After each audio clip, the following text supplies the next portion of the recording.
Welcome to Unit 3 of AP Physics C, that is work, energy, and power. In this unit, we're going to discuss several types of energy, power, and then we're also going to discuss stable versus unstable equilibriums.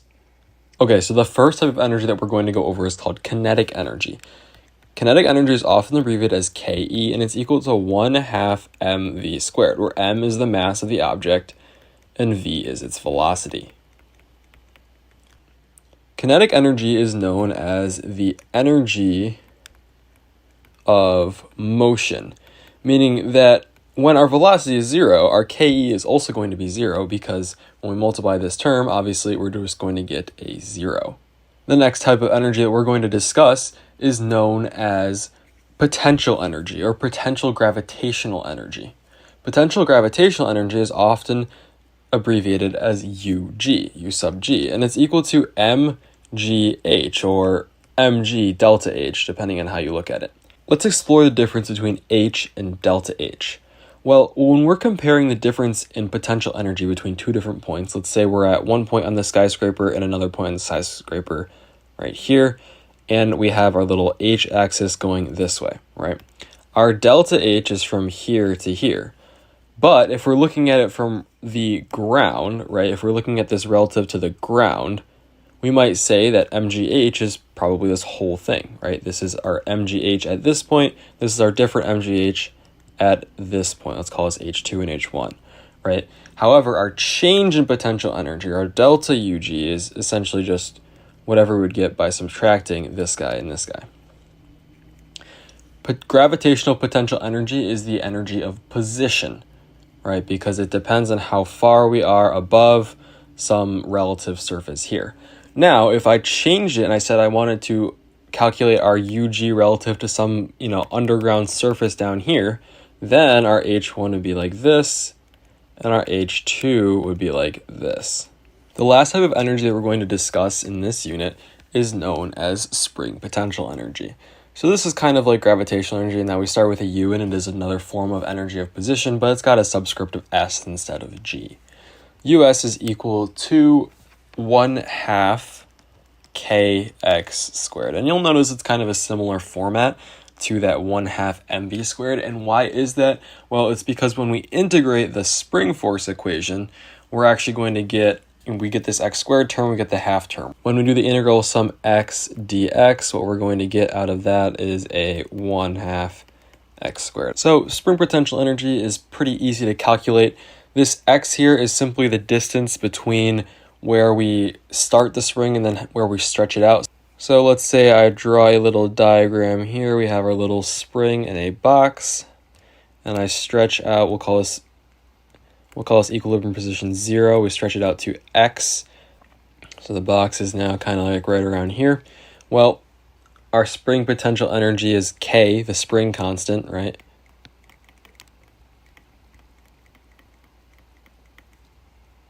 And then x squared is simply our distance here.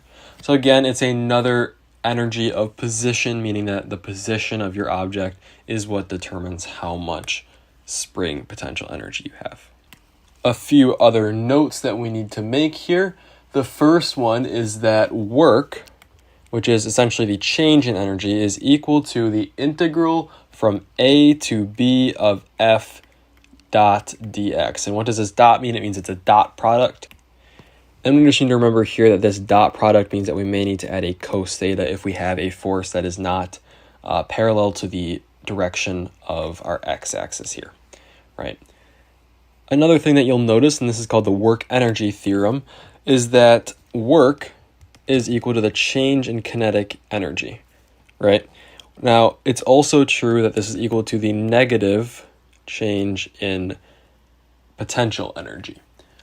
There is an equation in your reference sheet that states that delta U is equal to the negative integral from A to B of F of a conservative force dot dr. And what this CF here means, again, is a conservative force. So one example of a non-conservative force is air resistance, because when we have something that's whistling along in the air at a high speed, we may make some sound energy, and that energy we basically just can't get back. Another thing is if we have heat energy, we often, again, cannot get that back. So anything like a force that would create that heat energy would be a non-conservative force. But pretty much everything that you'll deal with in Physics C will end up being a conservative force. Now, one other thing to note before we move on to power, if you have a question that asks you about mechanical energy, that means kinetic energy and potential energy. And finally, another important thing to note is that if we do not have a function for force, if we have a constant force across some interval, then we can simply write this as equal to Fd, right? Just Fd, and then we might also need to again throw in that cos theta, right? Because if we have a constant force, it's just going to be the same thing as if we integrated a non-constant force. If we integrate a constant, we're just going to get that constant times d, right? And one final thing to note here is that conservation of energy is extremely important. Energy is conserved, and that is shown here in that our change in Ke plus our change in U is always equal to 0. Okay, we're now going to deal with power. So what is power? Power is the rate at which work changes, and as you might predict, power is equal to the derivative of work with respect to time. If we wanted average power, we would have average power is equal to work over time. And an interesting application of that is that we know that for a constant force, work is equal to Fd, right? So we can write this as Fd over T, which is equal to F times D over T, which is equal to F times velocity. That's just an interesting application that could potentially show up on your exam. Another important thing to note with that is that this is, again, a dot product, so we should be also writing this as Fv cos theta.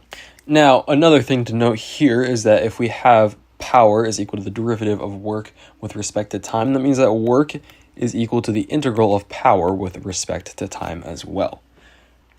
There's another interesting equation that's on your reference sheet that says that F is equal to the negative derivative of U with respect to X. An easy way to derive that is that we have work is equal to the integral of F dot dx, which is equal to the change in kinetic energy minus the change in potential energy. Therefore, the change in potential energy is equal to the negative integral of F with respect to dx, and therefore du dx is equal to negative F, or F is equal to negative du dx. Just an interesting thing to note. We should also briefly deal with the concepts of stable and unstable equilibrium. So what is stable equilibrium? A stable equilibrium is a place where the sum of the forces is equal to 0 and U is at a local min. So let's say we have a little roller coaster track here, and we have a ball that is kind of at the bottom of the track. There are no forces that are causing it to move up or to move down because it's at rest, right? And it's not moving, it's not going to move. And we are at a local minimum in the UG, right? The UG is going to be higher as we move this way. It's going to be higher as we move this way. Now, what's an unstable equilibrium? Unstable equilibrium, which I'm just going to kind of write on this part here, is a place where the sum of the forces equals 0 and U is at a local max. So that would be something like this, right? Though the sum of the forces is equal to 0, if I give this ball even a slight nudge, it's not going to just return to the bottom here like this one will. It's going to go this way or it's going to go this way, right? It's going to fall down the track. So one thing that we discussed previously in this video was that energy is conserved unless work is being done. And we need to know that that means that EO is equal to EF. And that's like basically the best way to solve a lot of these energy problems. So let's say like I have a roller coaster here. I have a particle over here. It has some UG. We'll just call it UG naught. And it has no kinetic energy, right? That means all of my energy here is just going to be equal to UG naught. However, when it's at like right here on the track, it's going to have some different UG, right? It still has UG with respect to the bottom of the track, but it also has kinetic energies. And so I can set that equal to UGF plus KE. We'll just call it KE because there's no KE at the start, right? What you would do is you'd measure the height of here and here. You know the mass of the marble, hopefully the mass of the particle, and you know G. So you'll be able to figure out these two terms, and then using that, you'll be able to find out what the velocity is, what the kinetic energy is at this point. So that's like a quick example of what you can do for energy. Now, another thing that you might want to know is how do you find the direction that work is being done? How do you know if work is a positive or negative quantity? Well, when you have a positive quantity of work, you're essentially adding energy to the system. When you have a negative quantity of work, you're essentially taking energy away.